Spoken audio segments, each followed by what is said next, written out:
Hello everyone, still on the updates on the grade 10 placement and transfer process.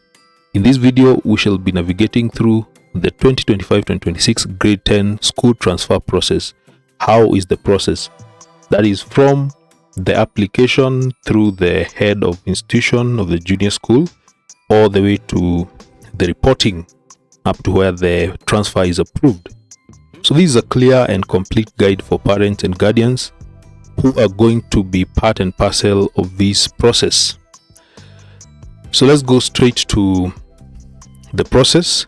So the grade 10 senior school transfer process is a significant step in your child's academic journey, because this is a guide designed to provide clarity and confidence by breaking down the 2025-2026 protocol. So I want to make it a simple step-by-step plan, and I'll walk with you through every stage from making the initial request to finalizing the admission. Now this process has 5 steps, very important 5 steps. Step number 1, that one we did a video on the same, making the formal request. Then 2, vacancy declaration by the school where you want to transfer your son or your daughter. Then step number 3, ministry has to review and approve. Then step number 4, you receive virtual instructions. And then the 5th step is where the admission process is finalized. Let's go to step 1, making the formal request. For this one, we have already done these. So your first action is to submit a formal transfer request through your child's current junior school. Who? The learner's parents or guardians supposed to do this. How do they do this? By submitting the request through the head of your child's current junior school. What? A formal written request for a transfer to a new school. That is what you're supposed to do. Notice, which is very critical, the deadline. Your request must be made at least 2 weeks before the reporting date. The scheduled reporting date is January 12, 2026. So it is very important you adhere to the deadlines to avoid inconveniences. Step number 2, how the school vacancies are declared. A transfer is contingent on the desired senior school having an available slot.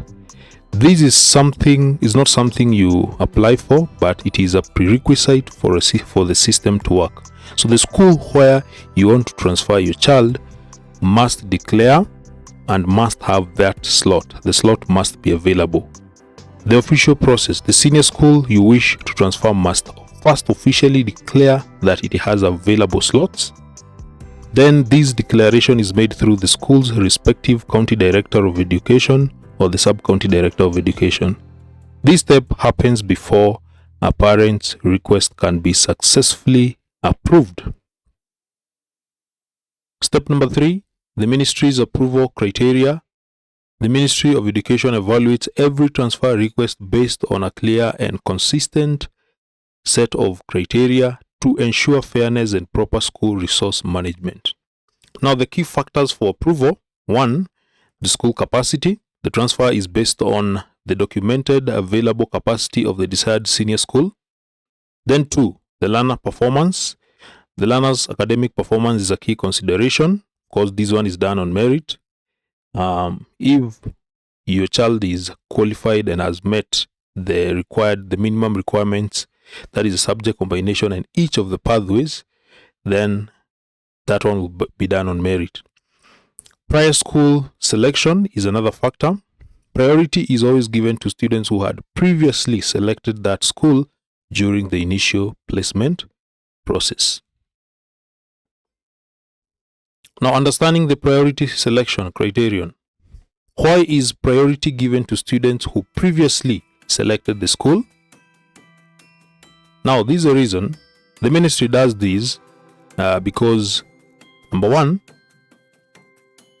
to avoid confusion and ensuring a more orderly placement process. 2, to prevent overburdening the schools, protects the school from unmanageable students numbers and ensures quality of education. For instance, if you notice Many of the parents and guardians would wish their sons and daughters to go to the C1 category of the schools. Some of these schools have high demand, so the ministry has to prevent the overburdening of these schools, and that is why priority is given to students who had previously selected the school. Then the other reason why the ministry gives priority to these students is to manage the expectations. By doing this, reducing parent disappointment of a limited number of available placement slots. So that is the ministry's rationale. Then we go to step number 4, receiving your joining instructions. So if you've gone through the whole process, now you should receive your joining instructions. Once a transfer is approved, all the necessary instructions will be delivered to you electronically. The digital process. The ministry will use official joining instructions online.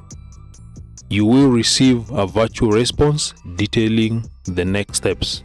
Of course, the ministry, in case of any change, will be giving you updates every time you need to be updated. You need to follow up through the education office that is nearest to you, or to the HOI, the head of institution of the junior school. Now, it is important to note this, that the schools are now strictly prohibited from issuing printed letters for replacement or transfer cases. So therefore, you are advised to rely only on the official online instructions from the Ministry of Education. Step number 5, finalizing the admission. The transfer is officially complete only after your child reports to the new school and their details are updated in the national education system. Now, these are the final actions. 1, physical reporting. The learner must physically report to the new school on the specified date. 2, system update. Following the learner's arrival, the school will enter the final admission details into the Kenya Education Management Information System, KEMIS. The transfer process is only considered 100% complete after the KEMIS update. Now, the key roles in the transfer process. As a parent or a guardian, what is your role? Your role is to initiate the formal request through the head of institution of the junior school, where you submit it via the head of junior school, where the child was registered. Then you're the one to receive the online instructions, and then you're supposed to ensure that the learner reports to the new school. What about the school's role?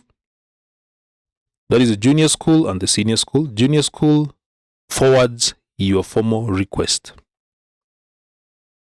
Then the senior school declares the vacancies to the county or sub-county director of education, and then the senior school will also enter the final admission into KEMIS.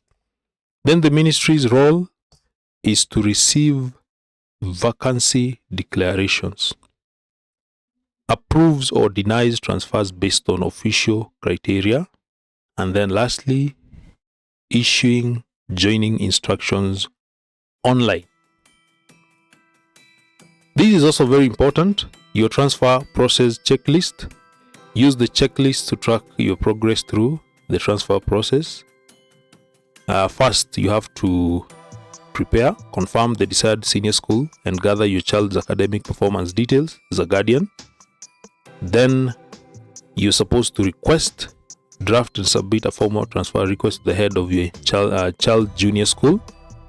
Then, as a guardian or a parent, you're supposed to confirm deadline to ensure that there will be no inconveniences. Ensure the request is submitted at least 2 weeks before January 12, 2026. Then after doing that, monitoring. Watch for the official online communication from the ministry regarding the approval and instructions.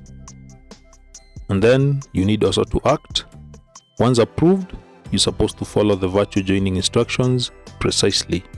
And then lastly, complete by ensuring your child physically reports to the new school to finalize the KEMIS admission.